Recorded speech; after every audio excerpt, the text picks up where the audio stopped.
તો હે ગાઈસ, સ્વાગત છે તમારા મારા ફર્સ્ટ વ્લોગમાં. તો આજે મારો વેકેશન પડી ગયું છે. હું કે દિવસની વેકેશનની રાહ જોઈ રહી હતી, પણ ફાઇનલી મારું વેકેશન પડી ગયું છે. તો મારી મમ્મી મને એમ કીધું કે તારે વેકેશનમાં જે બનાવવું હોય તો બનાવજે. તો વેકેશનના પહેલા જ દિવસે મને વિચાર આવ્યો કે હું કેક બનાવું. તો આજે હું મારા ફર્સ્ટ વ્લોગમાં કેક બનાવવાની છું અને તમને શીખવાની છું. તો છેલ્લે લગી મારા વિડીયોમાં બનાવી રહેજો. અને જો તમારે કેક શીખવી હોય તો મારો વ્લોગ જોતા રહેજો.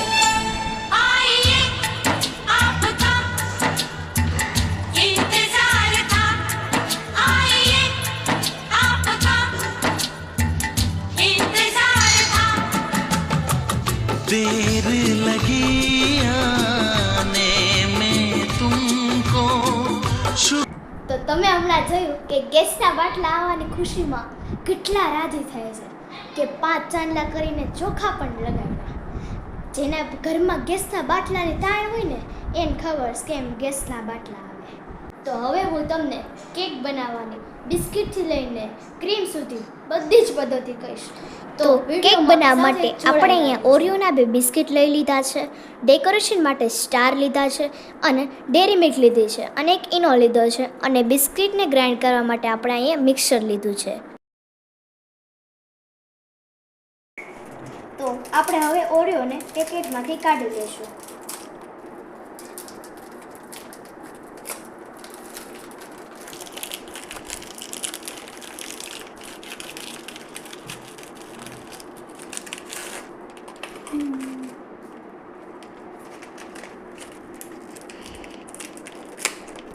તો આપણે કેક બનાવવા ઓરિયો કાઢી લીધા છે.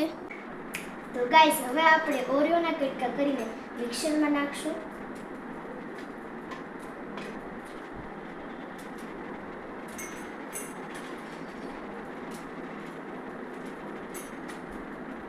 તો મિક્સરમાં આપણે કટકા કરીને નાખી દીધા છે. હવે આપણે તેને ગ્રાઇન્ડ કરશું.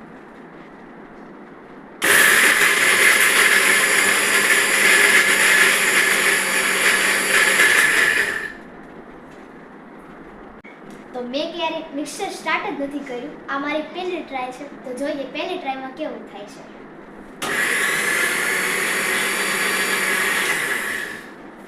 તો આપણે ઓરિયોને બિસ્કિટના ગ્રાઇન્ડ કરી લીધા છે. તો હવે આપણે એને ડીશમાં કાઢી લઈશું.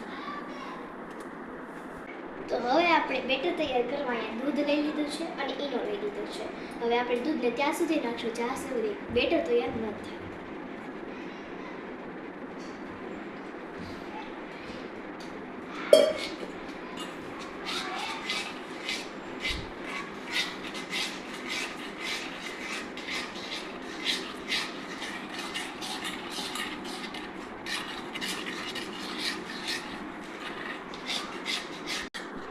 તો હવે આપણે અહીંયા બેટર તૈયાર થઈ ગયું છે. તો હવે આપણે આમાં નાખશું ઈનો.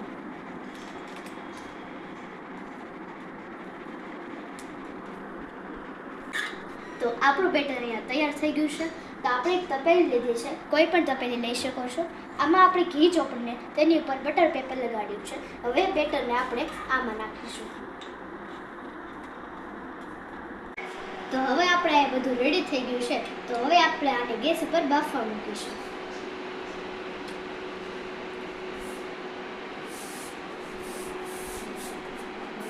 અહીંયા આપણી કેક રેડી થઈને તૈયાર થઈ ગઈ છે. તો ખૂબ જ સ્વાદિષ્ટ બની છે. તમારે આવા વિડીયો જોવા હોય તો લાઈક, શેર અને સબસ્ક્રાઈબ કરતા રહેજો.